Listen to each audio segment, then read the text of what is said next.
Hello ladies and gentlemen, and welcome to a very special edition of Motorsports Magazine from Airborne. I'm Ricky St. Clair, joined by the driver of the G&G Tire, number 76, Ernie's Discount Tools modified car from West Jersey, New York. It's Mike Wells. Mike, welcome to the program. Thank you. 1 week ago, you pulled off one of the biggest upsets Airborne Speedway has seen maybe in the last 5 years. You started on the pole in the 30-lap main event. You walked out to a commanding lead. And you led the first 12 laps of the event. Martin Waugh, former track champion here at the Speedway, took the lead, had a back straightaway lead on you, but appeared to have a tire going down. You slipped underneath him in turn 2. Take us through what was going on inside the helmet. What was going on from your perspective on Saturday night in that feature event? It was an exciting deal, you know, to be able to run up front like that. To begin with, we've been wrecked like three times this year, and it's been financially broke. I mean, I run this thing out of my pocket, but Martin Waugh had a great car. These guys are great competitors, all the Canadian guys, and they're hard to beat. What happened there is I think that Martin had a tire pushing so bad in the front. He was pushing the right front, and I think he was burning the right rear off at the same time. So I could see him, you know, starting to go away. So we got pretty lucky to get back to him, but he was going to lose the tire sooner or later. With 6 laps to go, you made that move in turn 2. Were you kind of thinking about that? Were you setting yourself up for that particular move? Did you see Martin drifting high off the exit of turn number 2? Were you trying to slip underneath him? Oh yeah, I got to him one time and actually couldn't get to him the second time I got to him. I knew that we were going to get him the third time. It was just a matter of time when the car was starting to go away. Yeah. I know it's the first time Motorsports Magazine has talked to you on camera in 2011. What are some of your personal goals for the racing campaign this summer? I'd really like to get back inside the top 10 of the points. It's hard to do that. I feel if I finish inside the top 10 in points, it makes us competitive enough that we can win a race or two here and there. I know when you pulled off the victory last week, the fans here at Airborne Speedway were just going wild.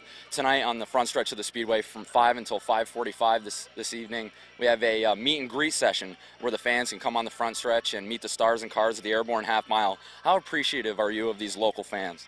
These fans are great. I'll tell you what, if we didn't have the fans come here, we could leave the cars at home because it wouldn't work.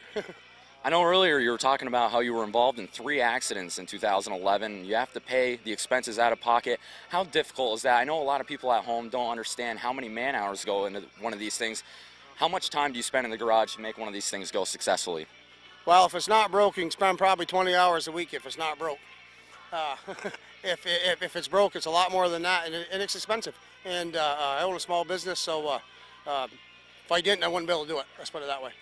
I know you moved up from the sportsman division, a longtime runner in the Flying Tiger class, the intermediate division here at the Speedway. I know you must have been waiting for that victory to come on last Saturday night. Oh man, hey, for the fans and for my sponsors and all the people that backed me, it was great for them. I wanted to win it for them, and then I was happy for myself after, you know. Oh, absolutely. Talking about sponsorship in 2011, what's on board the number 76 this summer?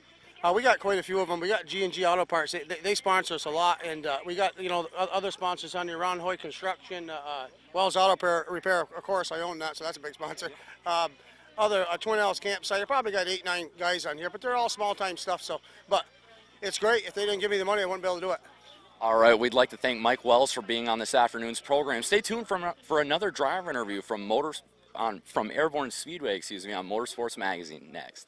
Hello ladies and gentlemen, and welcome back to Motorsports Magazine from Airborne. With me now, the driver of the Northline Utilities Dodge Charger number 4 Tiger Sportsman from Sable Forks, New York.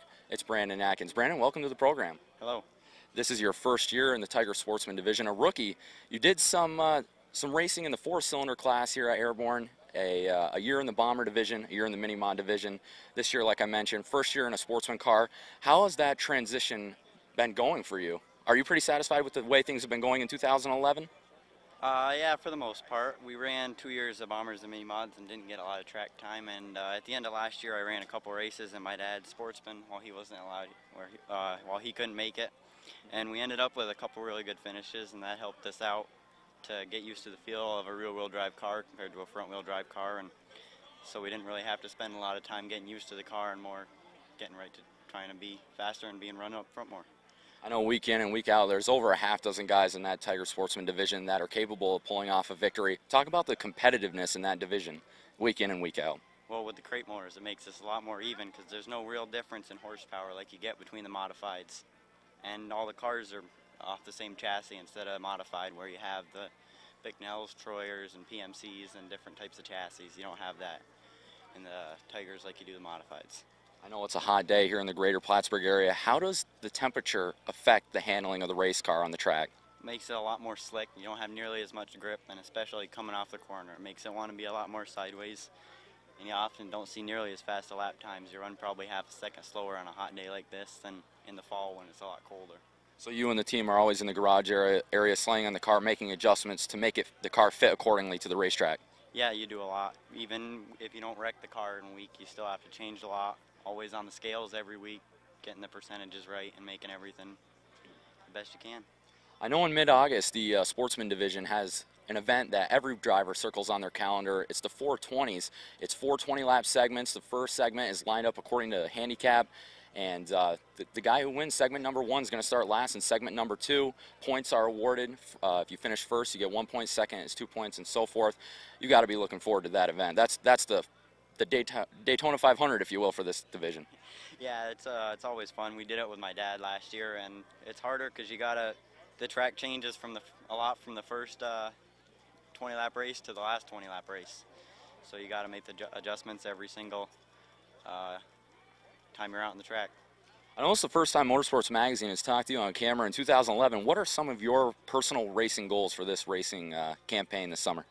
Well, just try and improve on your finish every week.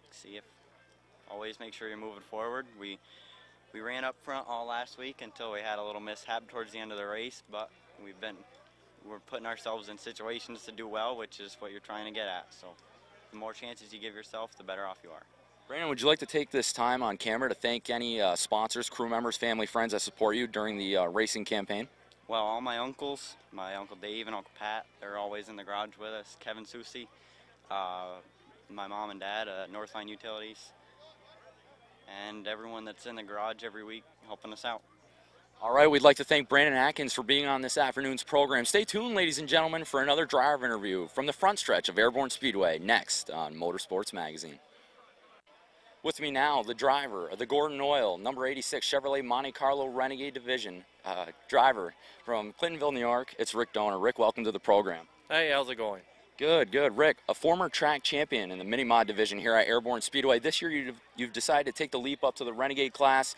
Talk about that transition period for you and your team during the racing campaign in 2011. Well, it's a lot more difficult, I'll tell you that much. The cars are so close and competing, and you got a couple of guys that are really fast all week, every week. It's really tough class. I guess I kind of like that. I know week in and week out, there's over a half dozen guys that are capable of pulling off a victory in that division. Talk about the competitiveness. Oh, they're so close, the cars. They got the same exact motors, same gearing, same tires. I mean, it's basically if you got a car that's handling that night and you can drive it, that's who's going to win it that night. I know in May there was a 50-lap feature event scheduled for you guys. It was postponed due to rain. The makeup date has been slated for August. I believe it's the 3rd week of August. You've got to be pretty excited to get that one going. 50 laps for the Renegades. That's the biggest event, the most laps you guys run in a feature event this season. How excited are you to be involved in that one? I can't wait. And you know, the 50 lappers, I'm usually pretty good in the 50 lappers. The mini mods ran a 50 lapper a while back. We had a 30 lapper, was it last year? And that car handled awesome in it. And I think the longer this goes, I think the more comfortable I get in the car, I think I'll be good that night. It's a hot day here in the greater Plattsburgh area. Talk about how the car handles on the racetrack. I'm sure it's really greasy out here. It's tough to wheel this car around and the exits of turns 2 and 4. Talk about what it feels like to be behind the wheel of the number 86 on a hot night like tonight. Well, it's a lot slipperier than a mini mod. The rear ends, they want to pass you all the time. It's completely throttle control on these cars. You just got to learn it. Once you learn it, you'll get it down, and it's a lot easier to run. It's just hot nights like this, you got to be careful. The occasional fan at home doesn't really understand how much time and effort and money goes into these cars. How often are you in the garage area throughout the course of the week? Well, last week I was in almost every night. Oh. I got in an accident there. I got spun, hit rear-ended, and goofed up the car pretty good. I've been in it. I was on it. Hopefully, if I can get a week without touching the car at least 3 nights of the week, that's a good week. All right, we'd like to thank Rick Donor for being on today's program. Stay tuned, ladies and gentlemen. The boys are ready to rumble on the Airborne Half Mile. Racing action is next on Motorsports Magazine.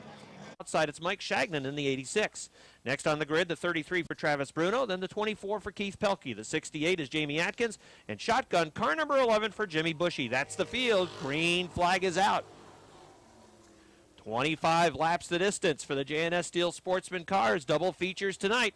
And the leader is young Brandon Atkins in car number 4. Dave Rabtoy will move his car down to the inside. That breaks the momentum of Bucko Branham in car number 20. Billy Twaits right now sandwiched in the middle of the track. On the outside is Nick Hayward in the 29. On the inside, car 44 for Tyler Terry. Out front, it's Atkins in the 4. Works a middle line through turn number 2. Dave Rabtoy getting bite on the inside of the track. And here comes Rabtoy's car number 21 trying to move to the inside of car 4 for the lead. Atkins works the middle line. He's got Sullivan off his back bumper and moving through on the inside. Here comes Dave Rabtoy's 21. Atkins had the lead by 6 feet at the start-finish line. Rabtoy with a good run on the inside through turn number 2. He'll take the lead in the middle of the backstretch. Atkins in the 4, still with him on the outside. Side-by-side racing for the 3rd spot. Here comes Bucko Branham, that inside line coming to life. We saw Branham work the inside line extremely well last week with car number 20, and he's trying to take the 2nd spot away from the 4 car. Rabtoy drifts up a line. He wants to work the top of the racetrack. That opens up room for Bucko Branham if he can get there in car number 20. Rabtoy's the leader. Branham runs 2nd. Atkins works a higher line in car number 4, running 3rd. 4th is the 3 for Dan Sullivan. The lead at the stripe is a car length for 21, Dave Rabtoy. But here comes Branham moving down to the inside. Can't quite get to the inside of car number 21. Off of turn number 2. Rabtoy leading into turns 3 and 4. Dave, a rookie in this division after having run several years in the Renegade class, has driven well in the Sportsman division so far this year, has led a number of laps. He's also won a qualifier or 2, but he's got his hands full with Bucko Branham getting a good run that time in turn number 2, almost drawing even into turn number 3. Side-by-side racing for the lead. Branham in car number 20 sticks the nose out in front. Here they come off the 4th turn down to the stripe, and Bucko Branham will lead lap number 6. 6 laps up on the scoreboard. Danny Sullivan in car number 3. Here's another team that has been steadily improving. That youngster in the 3 car moving to the 2nd spot to the inside of the Rabtoy 21. That car is starting to go away a little bit. He'll slide back to the 3rd spot. Look at the 3-wide battle for the 5th position. Jamie Begor in car number 19. Billy Twaits in car number 69. Brandon Atkins was also in that mix with the 4 car, but he's fallen back a couple of spots, and it's still the 19 and the 69 racing for 5th. Right now, Twaits has that 5th spot, working the middle of the track. Jamie Begor's 19. They've been trying to find a better setup on the inside of the half mile and trying to work that inside line right now to hold off Twaits, or at least take 5th away from him, because Twaits has that 5th spot. You can see the 19 bobbling too. He was squirrely off the 2nd turn. That allows Twaits to get away on the outside, and Robin Wood moves to the outside, trying to take the 6th spot away now from car number 19. The leader is Bucko Branham by a car length and a half. Then it's 4 car lengths back to the 21 of Dave Rabtoy. Running in 4th is Nick Haywood in car number 29. 5th is Billy Twaits in the 69. And there goes the 61 to the outside of Jamie Begor for the 6th spot. Begor's car appears to be evil in turn number 2. He gets a good run that time, though, through turns 3 and 4. The car working better for him in the 3rd and 4th turn, but it's the turn where car number 19 seems to bobble. The 69 of Twaits is in the 5th spot. The 61 of Wood gets a good run on the top of turn number 2. A better drive that time for Begor. He holds his momentum through the turn, but falling back a spot as Robin Wood moves past on the outside, and now he sets his sights on the 69 of Billy Twaits. Caution free to this point. Lap number 11 up on the scoreboard. Battle for 3rd between Nick Haywood's number 29 and the 21 of Dave Rabtoy, and the good battle between the 3 cars fighting for 5th, 6th, and 7th. Robin Wood, Billy Twaits, and Jamie Begor. Bucko Branham leading still a car length and a half over Danny Sullivan. Nick Haywood in the 29 trying to finish the pass of Dave Rabtoy's 21 car. They're still side by side. Now the 29 pulls away a little bit in the backstretch. 5th place runner is the 61 of Robin Wood, closing quickly on the battle that's right in front of him.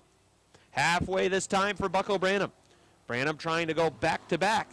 Again, you have to remember that handicap was established. This is the June 11th makeup race. The fact that Bucko won last Saturday night really did not play into where cars were starting for this feature event, because it's based on the handicap going into the June 11th race. Branham is the leader, pulling away a little bit, a 2-car length advantage over the 3-car of Dan Sullivan. And it's a good gap back to the 29 of Nick Haywood running 3rd, and closing quickly is Robin Wood in car number 61. He's now just off the back bumper of Haywood in the 4th spot. 10 laps to go for Bucko Branham. Branham 4th place in the points. Did not get off to a real good start in 2011, but that car has been getting better and better week in and week out. You knew it was going to happen. It was only a matter of time before he'd get to victory lane. He did that last Saturday night, and he's on his way to making it back-to-back victories. The lead is now up to 3 car lengths that time at the finish line. And it's Nick Haywood in the 29, still sitting 3rd. Robin Wood, 61, is in the 4th spot. Dave Raptoy's number 21 is running in 5th. Jamie Begor and Bill Twaits, they've been running right with one another for much of this race for position. Twaits in car number 69 works that middle line, and Begor in the number 19 still down on the inside of the track. Those cars touch into turn number 1. Twaits trying to hang on to it. The 19 trying to come through on the inside, and he goes to the top of the racetrack. The 19 of Begor comes through. Here comes the 61 of Robin Wood trying to get through. Twaits gives it right back to the 19, and he spins himself out, gets a piece of the 33. There goes Begor sliding down the front stretch, and we have cars spinning off of turn number 4 along the front stretch. Kenny Sullivan, make it happen. 3 laps between Sullivan and his first career victory in the JNS Steel Sportsman Division. All right. He's going to slow the base in turn number 3. Now he's on it. Here he comes down the front stretch. It's a good start. Green flag. Bucko Branham had a real good run into turn number 1. They're even into turn number 2. That top line. See if it works for Branham on the outside. Sullivan's got the nose out front as they head to turn number 3. Branham draws even into the 3rd turn. Side by side, dead even racing for the lead. Here they come off of turn number 4. The popsicle sticks are out. 2 laps to go. Branham had the lead, it looked like, by inches on the outside. Sullivan works the inside of the track again, seeing push up in turn number 2. Branham has the lead off 2, down the middle of the backstretch. Robin Wood closing in the 61 car. The 20 in the lead on the top of the racetrack. Here they come off of turn number 4. Sullivan trying to hang with him. He's dead even. White flag is out. Almost dead even at the start-finish line. 1 lap to go. Sullivan trying to get the run off turn number 2. Robin Wood is in the mix, looks to the inside. Sullivan on the inside, Branham on the outside. They touch it at turn number 3. They're rubbing it at turn number 4. Drag race for the win. Down to the stripe, 3 wide. Branham wins it.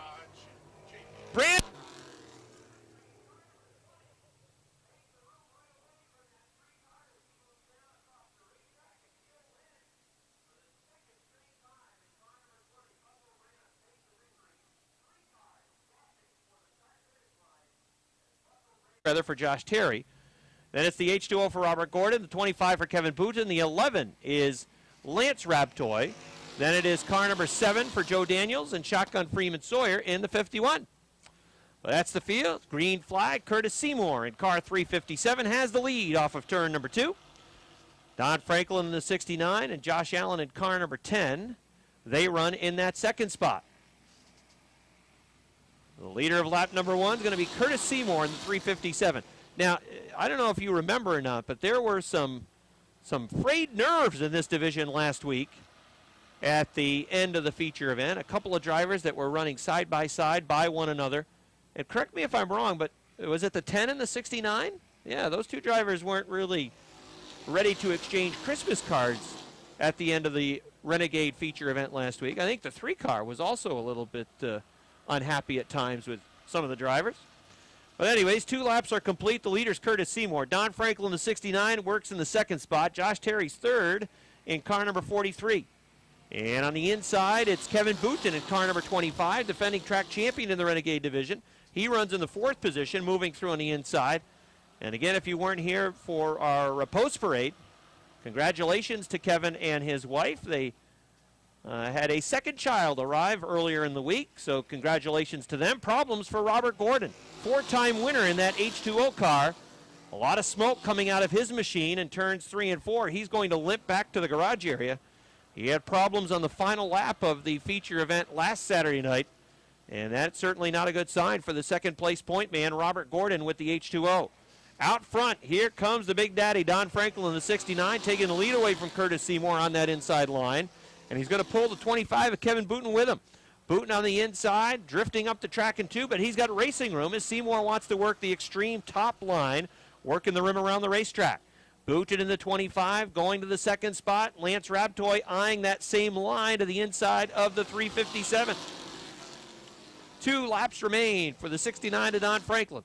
Then it's Kevin Booten in car number 25, a car length off the back bumper of Franklin's number 69. Booten turned the fastest lap of last week's 25-lap feature event in the Renegade division. Just a little under 17 seconds, 16.9 range. White flag is out for Franklin, and Booten is there on the inside. Kevin Booten trying to take the win away from Don Franklin on the final lap. Down the backstretch, Franklin still has the lead going into turn number 3, but Booten almost draws level. They work into turn number 4. It's going to be a drag race for the win in this qualifier. Here they come down the front stretch to the start-finish line. It looks like Kevin Booten on the inside in car number 25.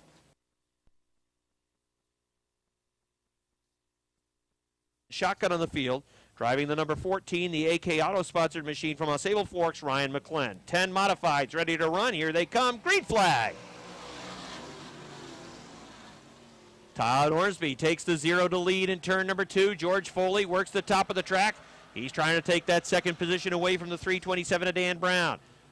The leader out front, Todd Ormsby with the 0. He will lead lap number 1. Battle for second, looks like Foley almost dead even at the stripe, but we'll give him the second spot. Now he'll finish the pass of Dan Brown off of turn number 2. Running in third is Brown. Fourth is Atkins with a 1. Running in fifth is Don Scarborough. Vince Quinville trying to follow him and pick up a spot from the 55 of Matt Woodruff. George Foley closes quickly, diamonds the turn, and now works to the inside of Todd Ormsby down the backstretch. There goes Foley.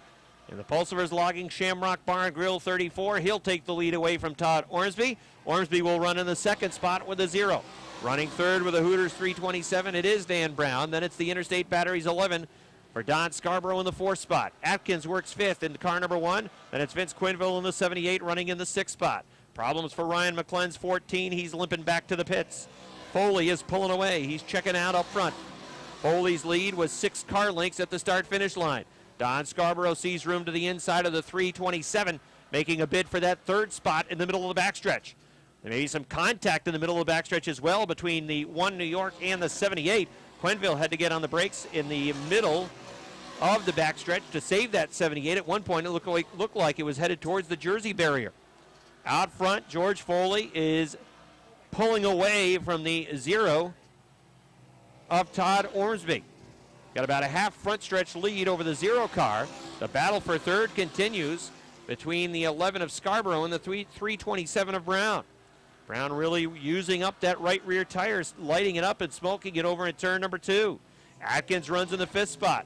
In the 6th position, it is the 78 of Vince Quinville.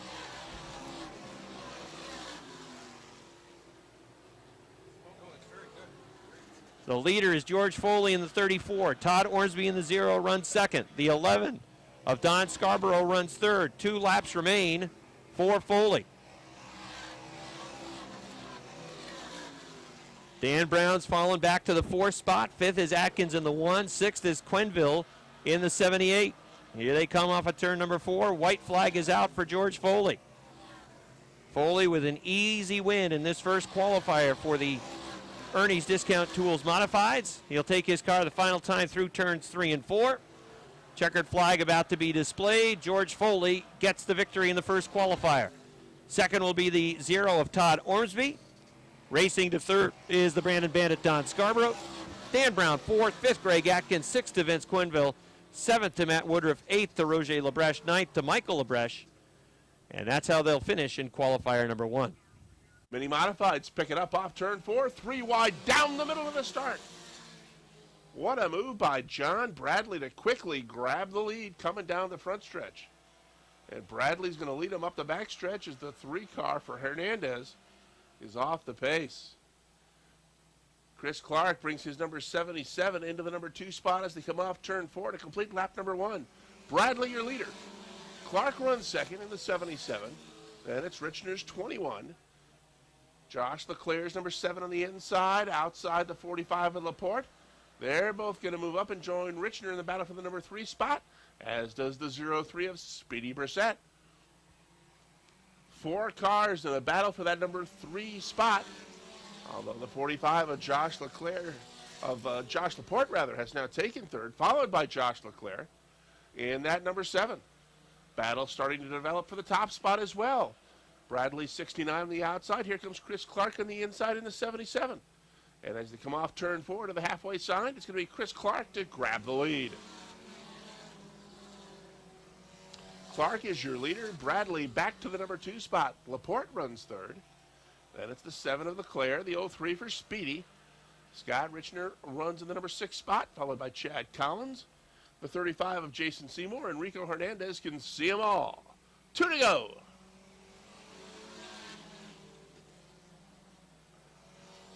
Clark trying to hold off John Bradley in the 69, and he starts to open up a couple of car lengths on the 69 car.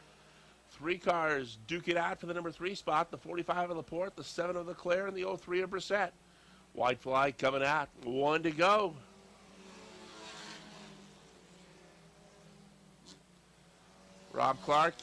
Chris Clark had back-to-back second-place finishes in the mini-modified division last Saturday night. He's going to kick things off tonight in grand style by picking up the win. They come off turn 4, checkered flag in the air. Chris Clark is your winner in the 77, followed by John Bradley, 69, the 45 of Josh Laporte, the 7 of Josh Leclerc, and Speedy Brissett in the 03 rounds out the top 5. Brandon on the outside. Dave Raptoy's in the 21. And on the outside of row number 2, it is Mike Shagnon. Row number 3 on the inside, it's Jimmy Bushy in car number 11. And it's Dan Sullivan in the 3. Nick Haywood in the 29 is in the second qualifier, and then Bucko Branham in car number 20. Sullivan 3 wide, threading the needle. That was a really impressive move by Sullivan as Shagnon drifted high in front of him. And then there was room right between an inside, a middle line working for that 3 car. And Dan Sullivan and his crew, they've really been working on finding the setup, and they're on to something. Sullivan's been doing an excellent job in that 3. He was, as you saw earlier tonight, that close to getting his first career victory in the Sportsman division. And he might have been denied in that first chance tonight, but before long, he will get a checkered flag because that car has been getting better and better. Jamie Atkins shows the way out front in car number 68. The 21 of Dave Raptoy runs in the second spot. Dave is a rookie in the division with the 21. Nick Haywood in the number 29, running in the third spot to the outside of the Raptoy 21 car. And it is the 3 of Sullivan and the 20 of Branham running in 4th and 5th. Haywood goes around the 21 of Raptoy in turn number 2. He'll go to the second spot. 68 of Jamie Atkins has a 3-car length advantage over Nick Haywood's 29, but Haywood is closing that gap.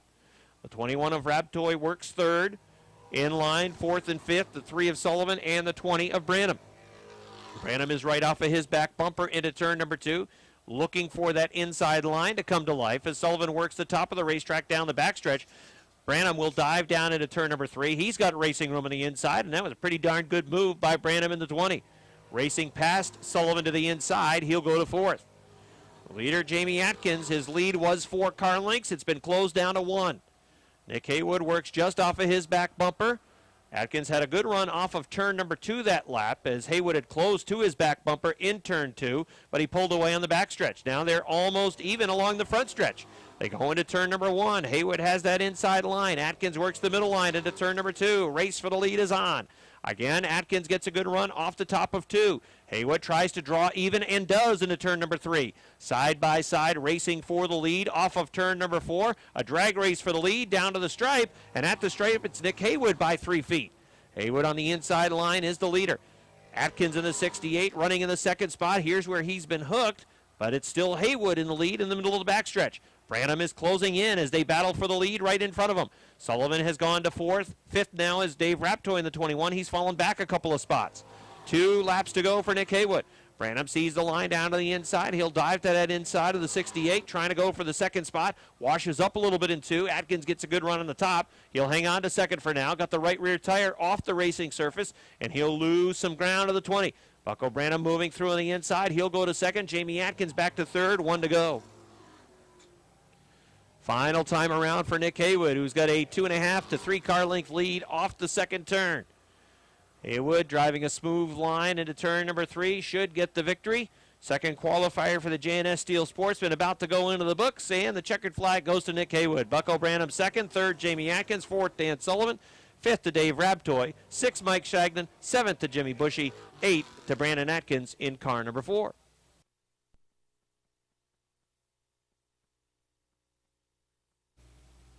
Bush Bombers pick it up. Qualifier number 1 is under green. Nice jump on the inside for O'Neill in the 16 car. He's going to lead him off turn 2, but he's going to drift high. Will he kick it up in the bunker? No, nice save. But he is going to lose the lead. Inside, Bill Joyles Sr. in the 58 on the move. Joyles going to take the lead coming off turn 4, and he will lead lap number 1. Dale O'Neill back to second in the 16 car. Josh Dervage sticking right with him in the 88. He runs third. Tyler Brissett in the 8 ball is fourth. Jason Branham fifth. Joe Fountain is sixth. Walt Parrott seventh. They come off turn 4 to complete lap number 2. Bill Joyles Sr. still your leader in the 58. Dervage has gotten closer in that 88 car to Dale O'Neill's car number 16. He's going to stick a nose in front for the number 2 spot. O'Neill trying to come right back on the outside. They've got 3 car lengths on the 8 of Tyler Brissett, and it's about 10 back to the 13 of Branham. Bush Bombers halfway in qualifier number 1. And we'll see if Josh Dervage, who was the points leader and multi-time feature winner in this Bush Bomber division, can run down the 58. Joyle's been pretty fast the last few weeks. Still looking for a victory in 2011. Looks like he's got the 58 car running strong once again tonight. That gap is closed quickly. Dervage cut it to a couple of car lengths coming off that second corner, but Joyle opened it right back up down the backstretch. White flag on display. 1 to go for Bill Joyle. Bill Joyle trying to hang on and pick up win in qualifier number 1. Josh Dervage seeing what he's got in that 88 car. Right now, what he's got is not enough. Dale O'Neill, 16, is third. Tyler Brissett's going to finish fourth. Checkered flag is in the air, and your winner, Bill Joyles Sr. Dervage gets second in the 88, followed by Dale O'Neill, Tyler Brissett, and Jason Branham in car number 13.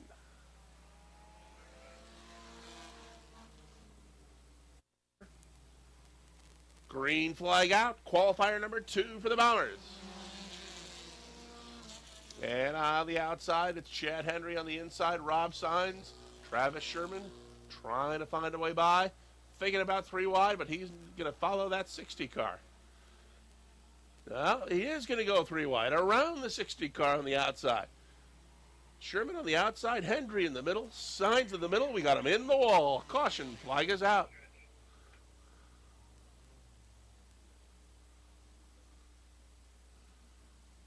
21 and the 60 made contact going 3 wide off turn 4, and we are under yellow. All right, take 2 at a restart. Second qualifier for the Bush Bombers underway. 72 all over the back bumper of Rob Sines, number 3. Curtis wants the lead. So does JMB. John Michael Brissett in the 14 on the outside. Rob Sines inside in the 3. Can they make it off turn 4? Answer, yes. Is LaGrave going to try the middle? Don't do it, Curtis. Don't do it. Wait, go by him on the inside. Right now. Bottom of the racetrack. Zoom on by in the 72.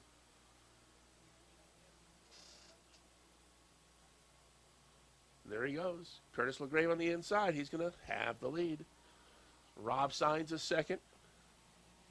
Trying to come right back at him on the outside. Sines says, this isn't over yet. I almost think he might have had him at the start-finish line by about a foot. John Michael Brissett's got a great view of that battle going on up front, but now, see, Curtis says it's over now.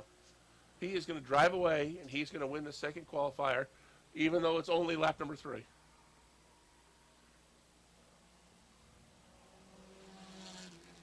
Meanwhile, the 14B of David Brissett is out practicing for his Vermont driver's license. What? Going for a Sunday afternoon stroll. We experienced this last Sunday. It took almost 20 minutes to get from where you get off the ferry to the 89. All because we're behind a car with green plates going 20 miles an hour. So it took you a long time to get through South Hero. Yeah. I heard you stopped at McKee's Island Pub. And it was fantastic. We'll talk about that later when the Renegades are out. But as you said, not much excitement with the 4-car qualifier, but there are just one lap to go. Rick said it. Rob said it was some of the best pizza he's ever had. It was very good. Curtis LeGrave Jr. in a jog burner. Oh, he's going to have to negotiate the slower car. He could actually slow down and not pass him and still win. He's got a 10-car length advantage. Here he comes off turn 4, the easiest victory he will ever get. Curtis LeGrave Jr. Well, it wasn't that easy. He had to work a little bit. Rob Sainz finishes second. John Michael Brissett finishes third. David Brissett will eventually finish 4th in the 14B. And Bruce Jarvis runs out your top 5 in the Super Modified that he drove out on the track.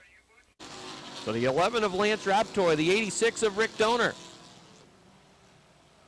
Robert Gordon's H2O has gone back to the garage area. The 3 of Drake fighting it over in turn number 2. He bounced off a couple of cars to get his boat pointed in the right direction. The second place point man of Robert Gordon had a problem with the power plant last week. Problems again this week, back in the pits. The 36 or Bob Dragoon also going back to the garage. 357 of Seymour, the 69 of Franklin, a car spinning over in turn number 2. That's the 7 of Joe Daniels. And there might have been some help. Car number 3 of Dave Drake. Earlier, the lap before, they boxed it up over in turns 1 and 2. Then it is the 11 of Raptoy, the aforementioned sponsor. Here they come off of turn number 4. Green flags back out. Leaning on each other into turn number 1. Seymour on the inside, Franklin on the outside. Lance Raptoy wants to get in on this race as well, as you can throw a blanket on the top 2 cars running side by side into turn number 3. Seymour works that inside line. The 69 of Franklin working towards the top of the wall off of turn number 4. And down to the stripe, we've got a new leader. Don Franklin takes the lead in car number 69 on lap number 8 off of turn number 4. Lance Raptoy going for second now to the outside of the 357. Into turn number 3, the 357 of Seymour fights back on the inside. A dead even race off of turn number 4. At the stripe, Lance Raptoy has that second spot. Curtis Seymour slides back to third. Another car that is sliding back is the 86 of Rick Donor. Look out, Rob Favreau had to get on the binders as the 86 came back down the track in turn number 2. And Favreau got on the binders to avoid contact with the 86, and that boxed him up with other cars that were coming quickly towards the second turn. It is the 69 of Franklin showing the way, but already looking to the inside is the Culligan number 11 of Lance Raptoy. Raptoy with a peek to the inside line into turns 3 and 4. Franklin thinks his car is faster on the top of the racetrack. Lance Raptoy says, I'll try the inside line. At the stripe, it was the 69 of Franklin in the lead. If you're a regular at Airborne, you know that this versatile trailer sales Renegade division, throughout the year, we've had side-by-side battles, lap after lap for the lead. And we've got another one brewing right now with Raptoy in the 11, the 69 of Franklin, dead even at the start-finish line. We've seen this a number of times already this year where they'll run 5, 10 laps side by side contesting the lead. Raptoy gets the inside line to move for him. He's got the lead into 3 and 4. Off of turn number 4, that's where Franklin's been getting a good run, trying to draw back even. It's the 11 by half a car length at the stripe. Now he'll finish the pass into 1 and 2. Franklin gets a little tap in the back in the second turn, and now down the backstretch, it's a half car length advantage for Lance Raptoy, looking for his first win of the year. We've had 4 different winners in the Renegade division. Robert Gordon has won 4 times. Kevin Boutin has won once. Rob Favreau and Jason McClatchy both picking up victories. Lance Raptoy would like to join that club. He'd like to be the 5th winner in 2011 in this Renegade division. Those drivers must be having a heck of a time dealing with the sun down the backstretch heading towards turn number 3. They've got a car over in turn number 4 that has spun. Smoke billowing out of that car, and that's going to bring out a yellow flag with 15 laps showing complete in the Renegade feature event tonight. Pick up the pace off of turn number 4, down the front stretch, green flag.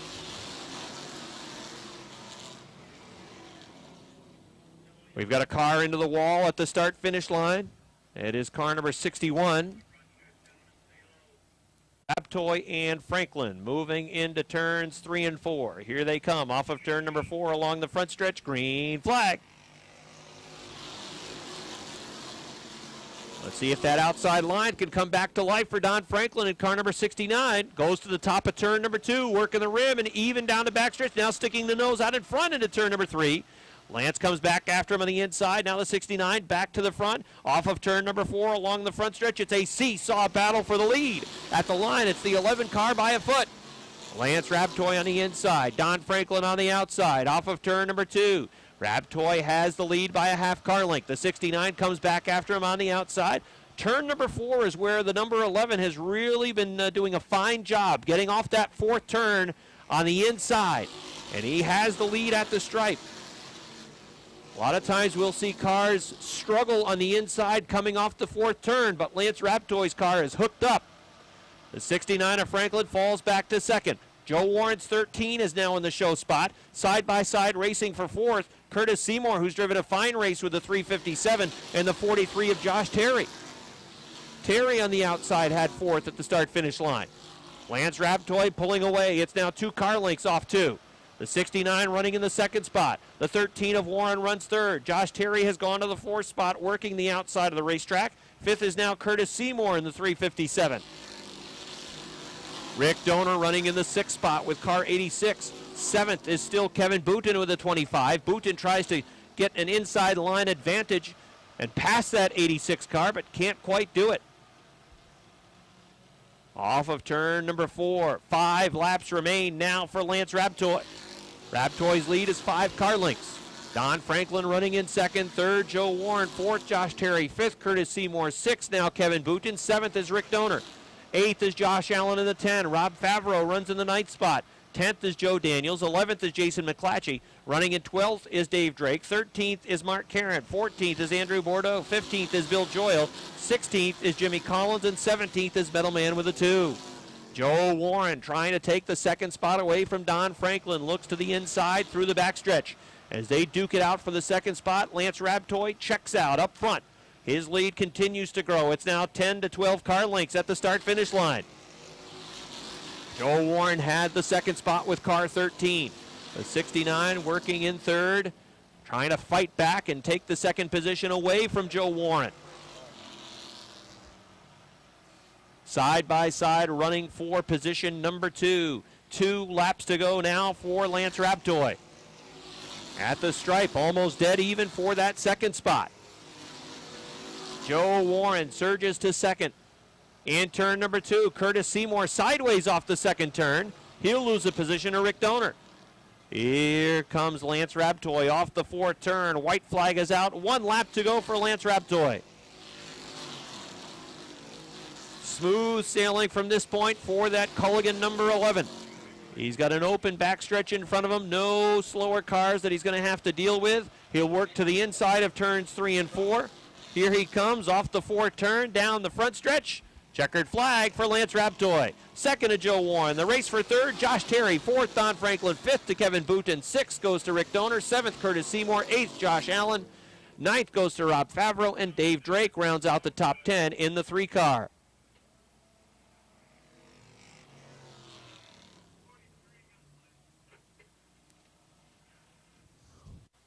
All right, thanks, Rick.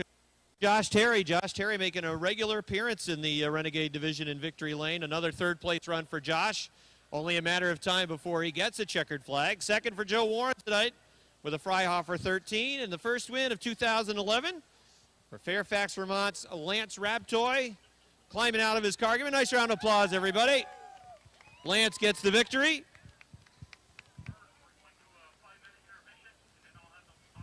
Trying to catch his breath, a little out of breath. I thought you were in good shape, Raptoy. Come on over here.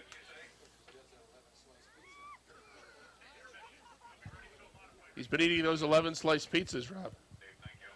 All right, Lance, congratulations. It looked like your car was especially strong on the inside coming off of turn number 4. Yeah, absolutely. We've been struggling on the bottom. I don't know what's changed, but there was a lot of grip tonight on the bottom. It actually seemed better than the outside. You know, Don ran me really clean, and he ran me hard for a long time, but I was just able to get the grip up off and was able to get by him. So we're here finally. It's been a long while. Anything that you had done differently to the car, or was it the same setup as last week? No, it's pretty much the same thing since we've been running the last 6 weeks. So it's just things came to us, I guess. You know, I got to thank my father and my crew chief Mike and my whole family, my wife. You know, my sponsors, Culligan, Superior Auto, McKee's Pub and Grill, Fairfax Family Physical Therapy, J&L Hardware. I don't know if I'm forgetting anybody, Gauzen Electric, but it's just a good night. Well, no surprise that you're back here in Victory Lane. It was only a matter of time, and tonight's the night. Congratulations. I appreciate that. Thank you. Thanks for everybody coming out. All right, Lance Rabtoy, everybody. He gets the 2 former track champions in the modified division. We'll bring them back down to the stripe. Here they come. Green flag is out. They've got the hammer down, running to 1 and 2. Gagno's on the inside. Foley going with him on the outside. Foley shoots to the lead on the top of the racetrack. They go to 3 and 4. Gagno comes back after him on the inside. Seesaw battle for the lead as they come off 4. We got cars spinning. One is Chris Kaye's 24. Todd Ormsby in the 0 got a piece of him.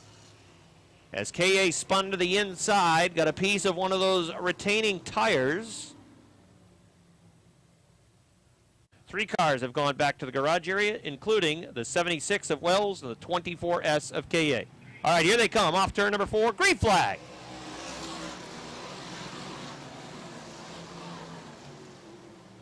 Foley flies atop turn number 2. Gets the nose out to the lead going to turn number 3. Gagno comes back after him. Look at that move by Martinois. He just gained 3 spots on the outside work on the rim.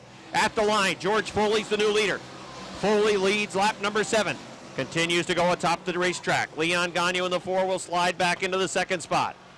George Foley leading. Leon Gagno running 2nd. Pat McGrail is 3rd. 4th is Dan Brown. Martinois has gone to 5th. 3 wide perhaps for the 6th spot. Not yet. Greg Atkins has 6th. 7th on the outside was Dupree, but Durgan's putting in a real good run tonight in the Finney 38.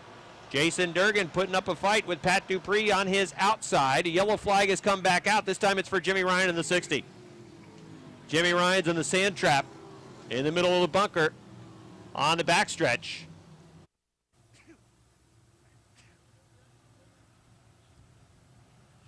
Those cars running in the top 12. Here they come, single file restart, green flag.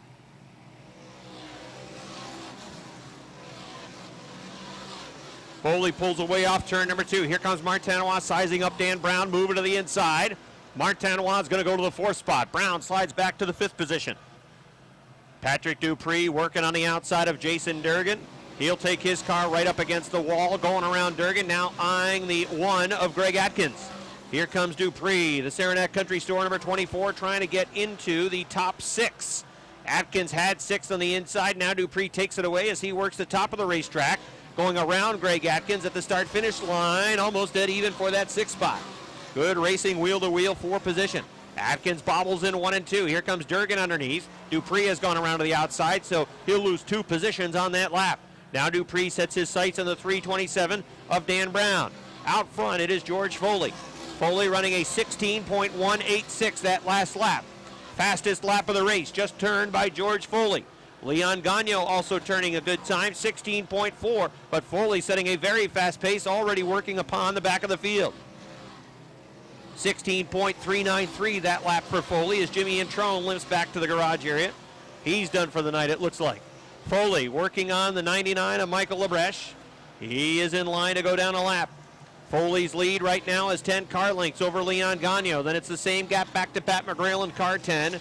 Then it's the 90 of Martinois working in the 4th position. 5th is the 24 of Pat Dupree. 6th is Jason Durgan. 7th is Dan Brown. 8th is Greg Atkins. 9th is Chris Vernold. And 10th is Brian Trim. The 11 of Don Scarborough is just off the back bumper of that Trim car as there's good battles inside the top 15 right behind the 28 and the 11. They're battling just inside the top 10. Martinois trying to chase down Pat McGrail, but pretty soon he's going to be feeling some heat as chasing him down, it looks like, is Pat Dupree. Patrick Dupree closing in on the 90 of Martinois. That is for the 4th position as the leader, George Foley, continues to pull away lap by lap over Leon Gagno. 16 laps now complete. Foley leading. Gagnon is second. Third is McGrail. Fourth is Martinois. Fifth is Patrick Dupree. Sixth is Jason Durgan. Seventh, here comes Dan Brown with a 3:27. Greg Atkins 8th. Ninth is Chris Vernold. 10th is Don Scarborough, now in the 11 car. Field working around some slower cars who are down to the inside of the racetrack. Andy Haywood goes around. Now Max Vienne going around Colleen Salisbury's number 13. Vince Quinville will do the same thing. That is racing right around the 15th spot, those cars that are going around the Salisbury 13. George Foley puts a lap on Jimmy Ryan, the Shoreham, Vermont driver, and car number 60 goes down a lap. Next in line will be Jim McComb's 5 car. He's about to lose a lap to Foley. Leon Gagnon still has him in his sights, but it's a comfortable lead out front. Foley has been turning consistently about 1/10 of a second faster lap times than Leon Gagnon, and he's been gaining about a car length each lap. There's a bit of a roadblock in front of George Foley, although the 99 of LeBrecht slowing down, giving room to the inside. Foley flies to the inside of LeBrecht, and now here he comes again to put another lap on the Salisbury number 13. Black flag is out for the 99. The 99 of LeBrecht, they want him to head back to the pits. He is slow, heading back towards the garage. Well, the battle is starting to heat up for that 4th spot. Martinois and Patrick Dupree. Dupree is now just a half car length off the back bumper of car number 90. Lap 21 is up on the board. The 28 of Bryant Trim is headed back to the garage area. He is off the pace. So Trim's night appears to be done. The leader is over in turn number 3. Putting a lap on Mike Riel now coming off of turn number 4. George Foley continues to run lap times in the 16.2 zone. That's where he was earlier in the evening, and that's one of the fastest laps that he has turned. His lead is about 15 car lengths, almost half the backstretch over Leon Gagnon, and he has just sailed through the lap traffic. He has picked them off car by car, and really things have fallen nicely into his lap. With 24 laps complete, lap 25 about to go up on the board. The only thing that might make this interesting would be a late race caution. 5 to go for George Foley. Foley's had a couple of tough weeks. He's now 3rd in the points, 64 out of the top position. He's looking for win number 2. And he'll have 4 laps to go. But they are running double file right in front of him. Racing for position, Martin Hébert and Roger Labreche, and we'll see if that allows Leon Gagnon in the 4 car to get back in the game. They are racing side by side, wheel to wheel, right in front of the leader. Hébert gets down to the inside, Foley goes around. So that slower traffic did not impede the progress of George Foley in the number 34. That might have perhaps allowed Gagnon to get back in the game, but at this point, George has checked out. Continues to work very smoothly through the field. He's put Labreche down a lap, and now Aaron Bartamy in the B3. White flag out for George Foley. 1 lap to go for Foley in the 34. He's got a half backstretch lead over Leon Gagnon in car number 4. Pat McGrail in car number 10 is going to finish in the 3rd spot, it looks like. Here comes your winner. Off the 4th turn, checkered flag for George Foley. 2nd to Leon Gagnon. 3rd goes to McGrail. 4th to Martinois. 5th to Patrick Dupree. 6th to Jason Durgan. 7th, it is going to be Dan Brown in the 327. 8th to Greg Atkins. 9th to Chris Vernold. 10th to Don Scarborough. 11th goes to Max Vienne. 12th to Andy Haywood. 13th to the 55 of Matt Woodruff. 14th goes to the 78 of Vince Quinville. 15th would be the B3 of Aaron Bartamy. Win number 2 of 2011 for Saranac Lakes, George Foley in the 34.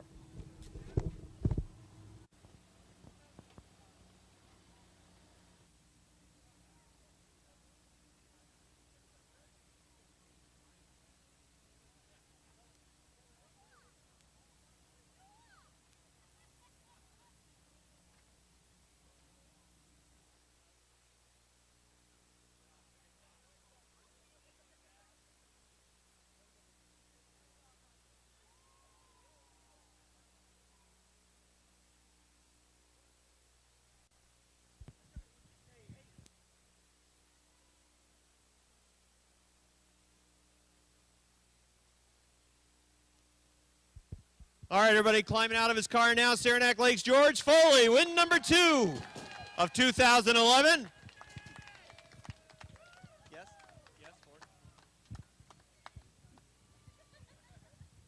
Ford Motors run 1-2 tonight. George Foley gets congratulations. Come on around, George. Well, a real choppy beginning to this race. A lot of yellow flags. We had something like 4 or 5 in the first 8 laps.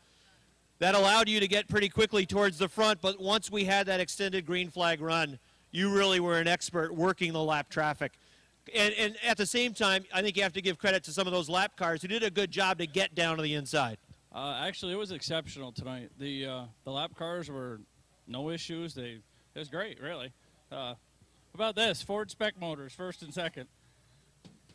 George, again, the car was hooked for you. You could tell in the qualifier. You were flying in the qualifier. You come out in the feature event, and again, early on, even when it was a little choppy and we had those yellow flags, you took the car to the outside. We're picking up cars on the outside of the racetrack. Car was really handling in addition to that Ford power. It was. The motor's just a part of it. It's a big part, but it's a part. You know, this is the second car we've won with this year. This is our old car. The other one got destroyed a couple weeks ago. It's probably the best thing that happened to us. This thing's really fast. Yeah, last 2 or 3 weeks. Not so much last week, but before that, the 2 or 3 weeks. A little tough for you. This gets you back on the right track with win number 2. Yeah, it's nice. I went 2 years without winning. Now we got 2 this year, and hopefully a lot more. That's their new spec tire for the right rear. This is the second week in a row we've won it, and we're going to run it again next week. It's a great tire. All right, congratulations, George Foley, on your second win. Thank you. Thanks to the sponsors. Thanks to my sponsors, all the track sponsors, all the fans. We can't do it without them. Just happy to be here, that's all. All right, George Foley, everybody, he gets the win. Let's go over. Look out, contact between the Sales 47 and Chris Clark 77. That was a heck of a job by Chris Clark holding onto that car. That could have been a big mess on the front stretch. New leader up front. Eric Sale, or the 45 of Josh Laporte, rather, takes the lead. John Bradley is back to second. Speedy looking through on the inside. Speedy's going to go to second. Bradley trying to come back on the outside. It's a side-by-side battle for the number 2 spot. Bradley on the inside, he's got it. Speedy Brissett right there in the 03. They run together. It's also a side-by-side battle for the number 4 spot between Sales and Clark. Josh Leclerc 7. He's right there as well, looking for a way through.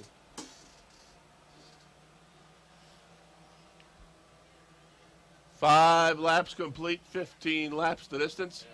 And it is the 45B of Josh Laporte in front. Speedy trying to run him down in the 03.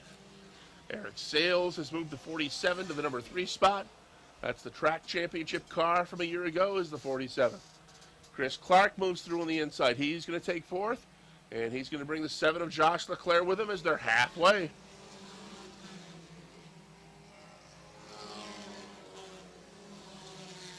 Josh Laporte has been able to maintain a couple of car-length advantage on Speedy in the 03. Eric Sales now looking to the inside of that 03 car. And Chris Clark right in the bumper of the 47.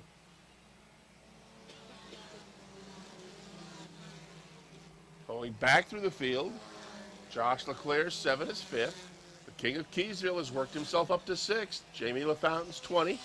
John Bradley is 7th. Chris LeVere still mired back in that 8th spot.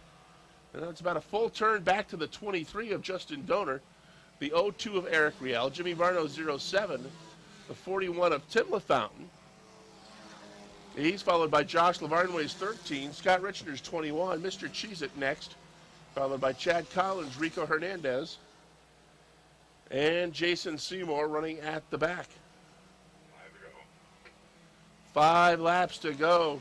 And this is going to be a 5-car shootout for the win. Maybe even more if Jimmy LaFountain has time to get going in that 20 car.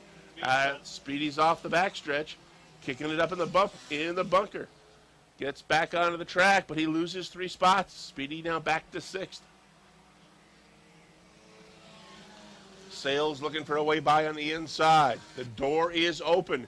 Can he get through? Will Laporte use that banking to get back to the bottom of the racetrack?